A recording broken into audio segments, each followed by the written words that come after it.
आमिर साहब, अब ये तीसरी आलमी जंग की तरफ जा रहे हैं, ये खदशात दुरुस्त हैं? दूसरा, क्योंकि अभी भी ट्रंप ये कहते हैं कि अब अमेरिका ईरान मुज़ाकरात चाहता है, लेकिन अब बहुत देर हो गई है।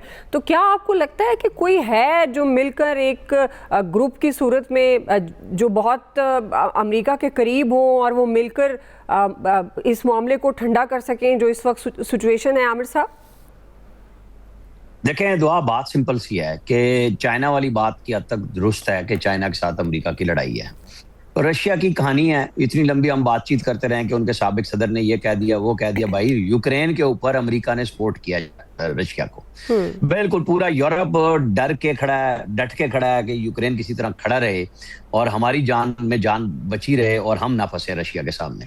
अमेरिका बार बार मैं कहता हूं कि सीज फायर के लिए चला गया कि जो इलाके ले लिए बस ठीक है। तो रशिया को तो कोई प्रॉब्लम नहीं है ना, उसकी जंग में तो अमेरिका ने उसका साथ दे दिया है। अब ये जो बड़ी ताकतें होती हैं, ये अपने मामलात पे चलती हैं, ये हलाशेरी देती हैं, अपना असला भी बेचना होता है, बात भी करनी होती है। अब ईरान की जो क्यादत है, जो दूसरी दफा मारी गई है, अब देखें ना, कायम मकाम जो वजीर दिफा बनाए वो भी मारे गए और जो हमले हो रहे हैं वो मुसलसल हो रहे हैं। और उनकी इंटेलिजेंस फेलियर का इंतहा है इस बात की कि वो जून में भी यही हुआ और अब भी यही हुआ और फिर अब वो सेकंड में कर रहे हैं। तो जो सारे तज्जिया निगार बात करते हैं वो ये है कि ये मिसाइल पार कितनी देर किया है। ये माइट की लड़ाई है जिसमें सदर ट्रंप अपने मसल दिखा रहे हैं कि मैं जो चाहूंगा करूंगा और मुझे रोकने वाला भी कोई नहीं। चाइना गपशप की हद तक अगर कोई टेक्नोलॉजी दी है तो वो फिर ईरान कैसे इस्तेमाल करेगा। शिप्स उनको कहते हैं जी हमने 9 उड़ा दिए, फिदाइया हमने रहने नहीं दी। फिदाइया उनके पास पहले भी नहीं थी। अब ट्रुप्स ऑन ग्राउंड की बात होनी शुरू हो गई है कि जी कुर्दों को कहेंगे, किसको कहेंगे कि जी ईरान के खिलाफ आगे चलें। वहां पे इराक में तो ले आए थे आप। अब यहाँ पे मसला ये आ रहा है कि ईरान कितने दिन इसको कामयाबी के साथ मिसाइल हमलों को करेगा और उसका नुकसान किसको होगा। आज इसाकडार ने तो बड़ी खुल के पाकिस्तान की खारजा पॉलिसी बयान कर दी कि हमने सऊदी अरब के पैक्ट को भी बचा लिया और ईरान को भी समझाया कि बड़ी हद तक वो रुके भी हैं।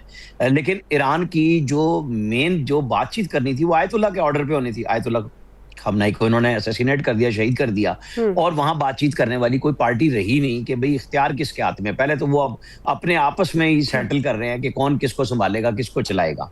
जब ये सिचुएशन है तो इसराइल दंदनाता फिर रहा है फिजाओं में वहां पे आके।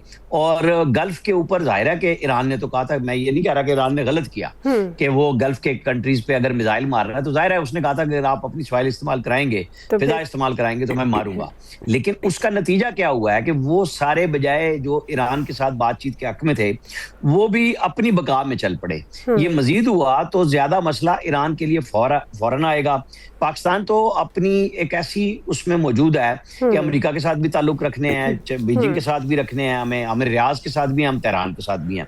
लेकिन हम दोगली पॉलिसी पे कहीं नहीं है, हम ओपन है। जैसे इसहाक डार ने आज बात कही ना, तो इससे अच्छी बात हो नहीं सकती थी कि हमने सऊदी अरब के मामले में ईरान से बात की और ईरान की जो शराइत थी वो सऊदी अरब से मनवाई बड़ी हद तक हमने, तो इसलिए वो पीछे रहे। अब अगला आने वाला मंजर क्या होगा, ईरान में क़यादत किस तरह अपने आप को संभालती है बातचीत के लिए। वो सदर ट्रंप ने 2 दिन पहले कहा था वक्त खत्म हो गया, तो अगलों ने कहा कि हम तो तुम्हारे से बात ही नहीं करेंगे। अब वो कह रहे हैं तुम्हारे पास वक्त नहीं रहा।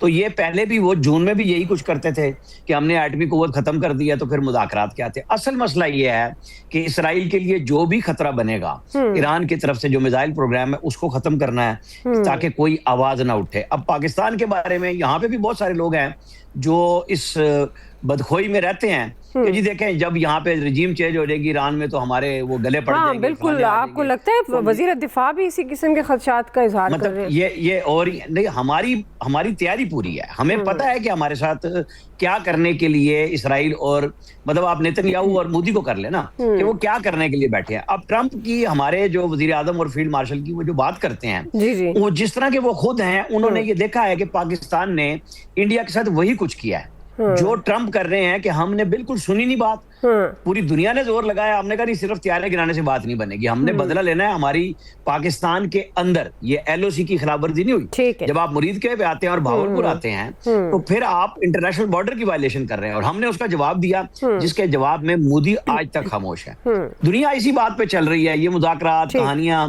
ये कमजोरों की निशानियां होती हैं। आपको खुद को खड़ा करना पड़ेगा और ईरान को भी तय करना पड़ेगा कि किस तरह करना। देखें हमारी सारी चीजें सामने हैं कि ईरान ने ही इंटरनेशनल इंटरनेशनल एटॉमिक एनर्जी के सामने हमें फंसवाया था, डॉक्टर कदीर की माफी करा के जब हमने जान छुड़ाई थी कि हम अगर मदद भी कर रहे थे तो हमें खराब करा दिया। लीबिया ने भी यही काम किया था। तो आपको अपने बाजू पे खड़े होना है। अल्लाह करेगा कि ईरान को भी कुछ समझ आए और जो गल्फ कंट्रीज हैं ये भी फंसे नहीं जज्बात में आके कि अगर आप जब अपनी जमीन दूसरों के हवाले कर चुके हुए हैं तो फिर आपको थोड़ा सा सोचना चाहिए, ईरान के लिए थोड़ा सा निकालें कि भाई थोड़ा सा दिल निकालें कि वो भी तो अपना भड़ास कहीं निकालेगा ना, क्या करें। सही जी अयाज साहब।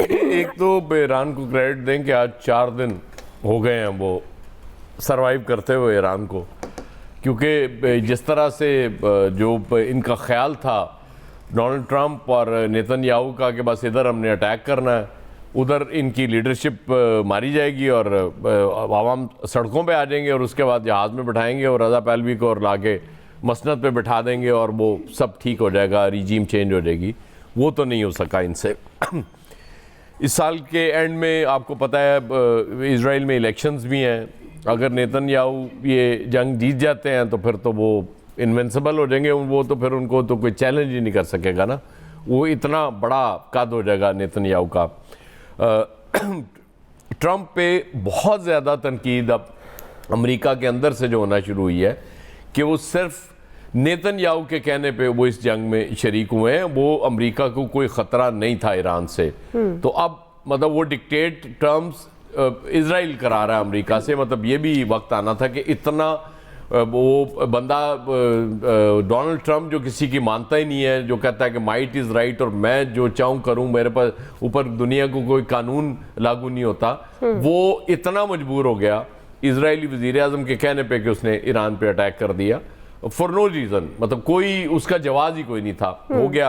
अब अक़वाम मुत्तहिदा का है, उसका जवाब क्या है, क्यों है वो, उसका भी कोई फ़ायदा नहीं। अब मेरा ख्याल ये जो इसको फीसिस देते हैं ना ये मुल्क उसको मेंबरशिप के लिए, वो भी इनको बंद कर देनी चाहिए, कोई फ़ायदा नहीं, को और मतलब कर लेना। ज़ाहिर ट्रंप ने वो जो बनाया था वो बोर्ड ऑफ पीस शायद इसीलिए बनाया था, उसके मुतबादल ही बनाया था ना, वो भी उस वक्त भी लोग ये बात कर रहे थे कि वो तो उसकी तो अब अहमियत रही नहीं। इसहाक डार साहब का पॉलिसी स्टेटमेंट बड़ा हौसला अफजा है, क्योंकि हमारे ज़ाहिर है सबसे ज़्यादा स्टेक्स इस खत्ते में है सऊदी अरब के साथ है, हमारा पैक्ट भी है।